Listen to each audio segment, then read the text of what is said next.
अजी सुनिए। कहो मानसा, आपकी इस दूर की रिश्तेदार भुक्कड़ बुढ़िया के लिए खाना बनाना मेरी बस की नहीं। मैं अपने मायके जा रही हूँ। कैसी बात कर रही हो मानसा?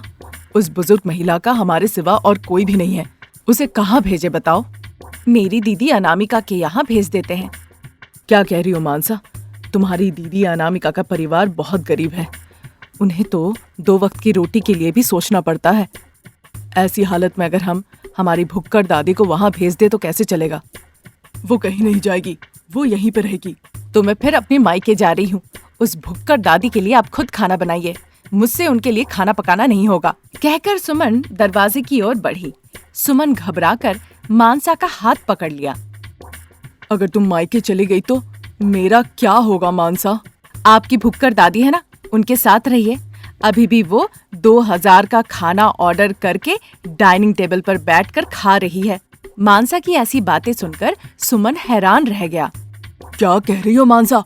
दादी 2000 रुपए का खाना ऑर्डर करके खा रही है? बाप रे!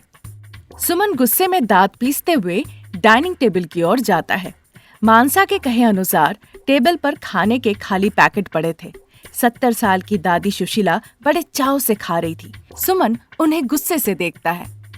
क्या देख रहे हो? तुम्हें भी अगर खाना है तो ऑर्डर करो, मैं नहीं देने वाली। आपकी मीठी बातों में आकर आपको स्मार्टफोन दिलाने के लिए 1 थप्पड़, आपको ऑर्डर करना सिखाने के लिए दूसरा थप्पड़। मुझे तो खुद को आज जूतों से मारने का दिल कर रहा है। अब तुम्हें जूते चाहिए, मानसा से कहो वो ला के देगी। वो बात नहीं है दादी। 2 घंटे के अंदर 2000 का पूरा खाना खा जाना क्या सही बात है? तुम ही बताओ ना दादी। पोते साहब, खाते समय ऐसा चेहरा मत बनाओ। मेरे पेंशन के पैसे आएंगे तो मैं 2000 रुपए लौटा दूंगी। अभी तुम जाओ और मुझे शांति से खाने दो। सुमन गुस्से से पैर पटकते हुए मानसा के पास जाता है। तुम सही कह रही थी मानसा, दादी को अनामिका के पास ही छोड़ आते हैं। मानसा खुश हो जाती है।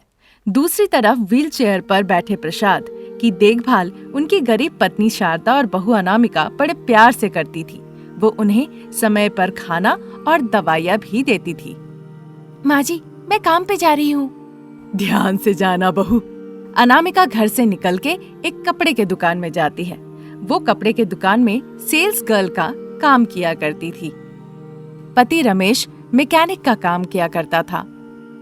उन दोनों के पैसे मिलाकर घर का राशन पानी चलता था। घर का राशन पानी, बच्चों की स्कूल की फीस, प्रसाद की दवाइयाँ सब उन्हीं पैसों में होता था। अगर कभी डॉक्टर साहब दवाइयाँ भी बदल के देते थे तो पूरा परिवार सोच में पड़ जाता था। एक एक पैसे सभी लोग बड़े सोच समझ के खर्च करते थे। ऐसे घर में एक दिन सुमन और मानसा चिप्स खाती हुई सुशीला दादी को लेकर वहाँ पहुँचते हैं। दीदी, मैं अगले 6 महीने के लिए जरा बाहर जा रही हूँ, तो जब तक तुम लोग लौट ना आओ दादी को संभालना है, यही ना? हाँ दीदी। बहू, 1 मिनट इधर आना। सास बहू दोनों आंगन की तरफ जाती है। क्या हुआ माँ जी, आप कुछ मुझसे कहना चाहती हैं? बहू, हमारी घर की हालत खुद ही ठीक नहीं है, ऊपर से इन्हें 6 महीने तक रखना हम कैसे चला पाएंगे? हमें खुद ही 2 वक्त की रोटी बड़े मुश्किल से मिलती है। कोई बात नहीं माँ जी, वो हमारे साथ ही रहेंगी, जो खाएंगे वही खाएगी। बहू, वो देख के तो बहुत भुक्कड़ लग रही है। तुमने देखा नहीं वो आते ही एक बड़ा चिप्स का पैकेट कैसे खत्म कर दी? माँ जी, वो कैसे भी क्यों ना हो, हमें उससे क्या? और आप ही तो कहती हैं इस ब्रह्मांड में शिव की अनुमति के बिना एक पत्ता भी यहाँ से वहाँ नहीं हिलता। वो तो पता है माँ जी, हमारी हर मुसीबत शिव जी ने ही टाली है। हो सकता है ना कि दादी को भी हमारे यहाँ पे शिव जी ने खुद ही भेजा है। जैसी तुम्हारी मर्जी। फिर दोनों घर के अंदर आ जाते हैं। ठीक है मानसा, दादी हमारे यहाँ रहेंगी, तुम लोग ठीक से लौट जाओ।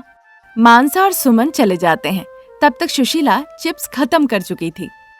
अरे अनामिका, कुछ खाने के लिए दो ना। अभी तो इतना बड़ा चिप्स का पैकेट खाया है, फिर भूख लग गई क्या?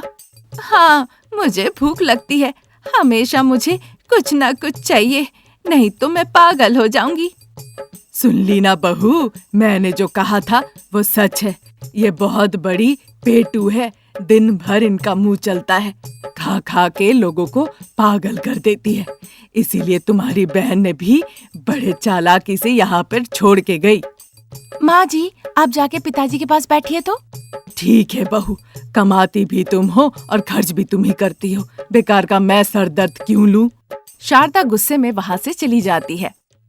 अनामिका काम पे निकल गई। शारदा अपने पति प्रसाद के पास जाकर उनकी देखभाल करने लगी। कपड़े के दुकान में जाकर अनामिका ग्राहकों को कपड़े दिखाने लगी। भूख बर्दाश्त ना कर पाने वाली सुशीला उस घर की रसोई में गई। जो भी दालें दिखी उन्हें उठाकर वो खाना शुरू कर दी। आवाज सुन के शारदा आके देखती है, दालों के डिब्बे सब नीचे पड़े थे। शारदा तुरंत अनामिका को फोन लगाती है। माँ जी, मेरा अभी आना मुमकिन नहीं, आप बस पिताजी का ध्यान रखें, वो जो कर रही है करने दीजिए, मैं लौट के दादी का भूख का मामला देखती हूँ। अरे बहू, शाम तक तो घर में कुछ भी नहीं बचेगा, आप बस पिताजी का ख्याल रखिए। अनामिका ने फोन रख दिया और फिर अपने काम में लग गई। कितना भी कहूँ, बहू मेरी बात समझती ही नहीं, कहकर शारदा बिना कुछ बोले बिस्तर पर लेटे पति का देखभाल करने लगी। सुशीला ने फ्रिज में रखी सब्जियां खा ली, बच्चों के लिए रखे दूध भी पी गई। फिर भी सुशीला की भूख नहीं मिटी, इसीलिए वो घर से बाहर आ गई। पास ही दिख रही एक किराना के दुकान पर गई। कौन है आप? क्या चाहिए? मेरा नाम सुशीला है, मैं अनामिका के यहाँ आई हूँ। उसने कहा था अगर कुछ चाहिए तो पास वाले किराना के दुकान में जाकर उसका नाम कहने को, इसीलिए आ गई। ठीक है, बताइए आपको क्या चाहिए, मैं सारा हिसाब लिख लूँगा। सुशीला उस दुकान में खड़े होकर हाथ में जो आया उसे उठाकर वो खाने लगी। ऐसे ही शाम हो गई। स्कूल से हरीश और भव्या घर लौट आए। आकर ही पूरे घर को अस्त व्यस्त देखा। तब जाके शारदा ने घर में आए रिश्तेदार के बारे में बताया। जब उन्हें पता चला कि सुशीला दूध पी गई है तो वो बाहर बरामदे में बैठकर पढ़ाई करने लगे। करीबन रात के 8 बजे अनामिका और रमेश घर लौट आए। अनामिका ने घर में सुशीला के द्वारा किया गया सब कुछ देखा पर गुस्सा नहीं किया। सुशीला किराना दुकान से लाए हुए चूड़े का थैला सामने रखकर खा रही थी। बच्चे पढ़ाई कर रहे थे। फिर अनामिका अंदर जाके सबके लिए खाना बनाने लगी। वो दिन तो निकल गया। अगले दिन सुशीला ने फिर से वैसा ही किया। अनामिका ने फिर से सह लिया। सुशीला को एक शब्द तक नहीं कहा। 4 दिनों के बाद उस गरीब सास बहू के परिवार की असली स्थिति क्या है सुशीला समझ गई। अनामिका रमेश के तनख्वाह काफी नहीं थे। दुख में बातें करते हुए सुशीला ने ये सुन लिया था। अनामिका, कहिए दादी माँ, मेरा संदूक ले आना। अनामिका संदूक लाके देती है। सुशीला घर के कागजात निकाल के अनामिका को देती है। ये क्या है दादी? ये मेरे घर के कागजात है। सुमन दूर का रिश्तेदार है। मानसा को मेरा भूख अच्छा नहीं लगता था, इसीलिए यहाँ छोड़ गई। मेरी वजह से तुम लोग कर्ज में डूब गए, इसलिए कागजात दे रही हैं। नहीं अनामिका, मुझे तुम्हारा परिवार अच्छा लगा। मेरी भूख को बर्दाश्त किया, खासकर बच्चे। मैं तुम लोगों में से ही एक बनकर रहूंगी।